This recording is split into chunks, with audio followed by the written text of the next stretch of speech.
Hi, I'm Deborah Minkoff, and I'm professor of sociology and co-chair with Ariana Gonzalez Stocas, our VP for Diversity, Equity, and Inclusion of the Working Group on Fostering an Inclusive Community. Now, the 2011 self-study identified several institutional strengths on diversity, as well as a plan for improvement. Momentum really accelerated in this area after the Board of Trustees approved the 10 recommendations of the Presidential Task Force on Diversity and Inclusion in March 2017, after a year-long review involving all major constituents, students, alumni, faculty, staff, and trustees. The most transformative of these steps was the creation of a new, what I would call cabinet level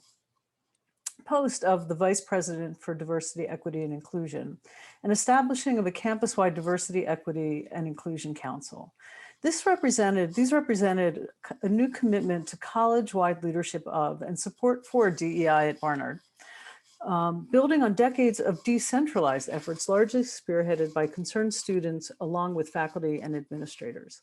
It also represented a significant increase in resources for existing and new initiatives that directly address core aspects of the Middle States standards on ethics and integrity, namely providing a, quote, climate that fosters respect among students, faculty, staff, and administration from a range of diverse backgrounds, ideas, and perspectives. Our working group focused on a number of important fronts as indicated by the topics covered in this section of the report. There's no time to go into details, but I want to call out just a small number of the areas that we were focusing on. In the area of teaching and learning, there have been a number of student climate surveys that were conducted in 2019 to try to assess how students were feeling along these dimensions, and the launch of the Center for Engaged Pedagogy. In the area of admissions and financial aid, there have been a number of kind of successful or seemingly effective outreach efforts, such as fee waivers for applicants, and what you could consider in-reach efforts, such as the Bare Essentials Fund and FLI at Barnard, targeting resources to students with various economic needs and insecurities. In the dimension of diversifying faculty, which Peter referred to, there is the Opportunity Hiring Program, which has brought 3 new tenure-line faculty to the college in the last couple of years. And with respect to what's going on at the staff level, the establishment of the Barnard Staff Advisory Council represents an opportunity to kind of empower staff and administrators in a way and serve as a mechanism for having a voice in these matters that hadn't existed before. Now, I bring up these examples just to suggest a small set of the many college initiatives that are focused on building a more diverse, inclusive, and equitable community. Notably, the pandemic has accelerated some of the work already in progress as the college has grappled with the inequities and insecurities that have been amplified for many of our students, faculty, and staff.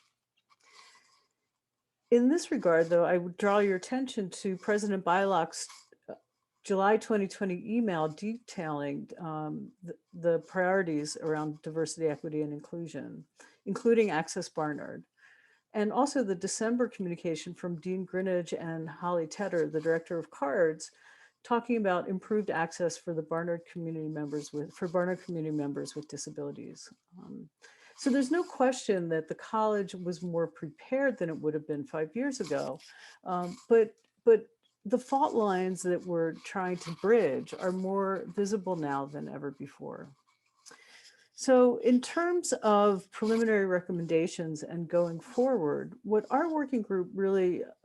is focused on, and again, this is as preliminary as the other working group members have noted, what we are recommending is that the college, that we continue to build on Barnard's diversity with respect to racial and socioeconomic background, and more recently in terms of accessibility. Secondly, and related to that, we really want to see the college expand our focus to other social groups that are named in the DEI mission statement, which include ethnicity, gender, sexuality, religion, citizenship status, and country of origin. A third focus, and a very important one, is to really conduct baseline and ongoing assessment of our progress in equity and inclusion. It's and this is an important point. It's not just in terms of measuring demographic diversity, which is kind of the low-hanging fruit, so to speak, but really to engage in the more difficult evaluation of how we're doing in terms of equity and inclusion. So to really work on thinking hard about how to quantify some of these outcomes that we care about and creating a researchable longitudinal database so that we really can benchmark all of the efforts that have been going on and really get a sense of what's working and what might be working better. And finally, we recommend that the college better integrate the broad DEI mission into the college mission to center diversity, equity, and inclusion as an integral part of all aspects of the college's goals and operation. And I'll leave it at that, and we're happy to take questions about this at the end or in the specific